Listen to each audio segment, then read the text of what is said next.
తమిళ star నటుడు దళపతి విజయ్ రాజకీయాల్లోకి అడుగుపెట్టారు. సొంత పార్టీని స్థాపించిన ఈ హీరో తదుపరి తమిళనాడు అసెంబ్లీ ఎన్నికల్లో తన పార్టీ నుంచి అభ్యర్థులను బరిలోకి దింపనున్నారు. ఇటీవల జరిగిన పార్టీ సమావేశంలో బీజేపీ అధికార డీఎంకే పార్టీపై నిరంతర విమర్శలు చేస్తున్న విజయ్ తన పార్టీకి వివిధ వర్గాల నుంచి మద్దతు పొందేందుకు ప్రయత్నిస్తున్నారు. ఈ క్రమంలోనే ఇటీవల ముస్లింస్ కోసం ఇఫ్తార్ విందును ఏర్పాటు చేశారు. ముస్లింలతో కలిసి ప్రార్థన చేశాడు. కానీ ముస్లింల మద్దతు పొందే విజయ్ చేసిన ఈ ప్రయత్నం బెడిసి కొట్టింది. విజయ్ పైనే ముస్లింలు ఫిర్యాదు చేయడం ఇప్పుడు కోలీవుడ్లోనే కాదు, సౌత్లోనూ హాట్ టాపిక్ అవుతోంది.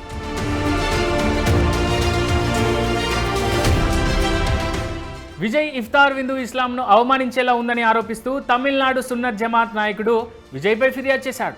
ఈ కేసును దర్యాప్తు చేసి విజయ్పై చర్యలు తీసుకోవాలని చెన్నై పోలీస్ కమిషనర్ను కోరారు. విజయ్ నిర్వహించిన ఇఫ్తార్ విందులో ఇస్లాంను ముస్లింలను అవమానించారని ఫిర్యాదులో పేర్కొన్నాడు సున్నత్ జమాత్ నాయకుడు. అంతేకాదు, విజయ్ నిర్వహించిన ఇఫ్తార్ పార్టీలో తాగుబోతులు, రౌడీలు పాల్గొన్నారని ఆరోపించాడు. ఉపవాసం ఉండని, రంజాన్ పట్ల గౌరవం లేని వ్యక్తులు కూడా విజయ్ ఇఫ్తార్ విందులో పాల్గొనడం ముస్లిం సమాజానికి అవమానమన్నాడు.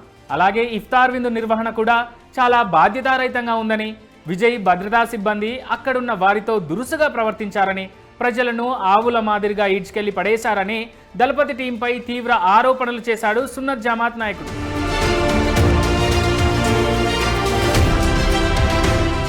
అయితే చెన్నైలోని వైఎంసీఏ మైదానంలో ఏర్పాటు చేసిన ఇఫ్తార్ విందులో విజయ్ కూడా పాల్గొన్నారు.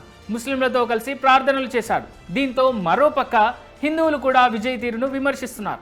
హిందువుల పండుగలను పట్టించుకొని విజయ్ ఇలా ఉన్నట్టుండి ముస్లిం పండుగకు ఇంపార్టెన్స్ ఇవ్వడంపై కామెంట్స్ చేస్తున్నారు. ఓటు బ్యాంకు రాజకీయాలు చేసే క్రమంలోనే ముస్లింస్ పై విజయ్ ఫోకస్ పెడితే తామేంటో చూపిస్తామంటూ బాహాటంగానే వార్నింగ్ ఇస్తున్నారు. ఇక ఇది గమనిస్తున్న రాజకీయ పండితులు విజయ్ ఏదో చేయబోతే మరేదో అయిందంటూ కామెంట్ చేస్తున్నారు.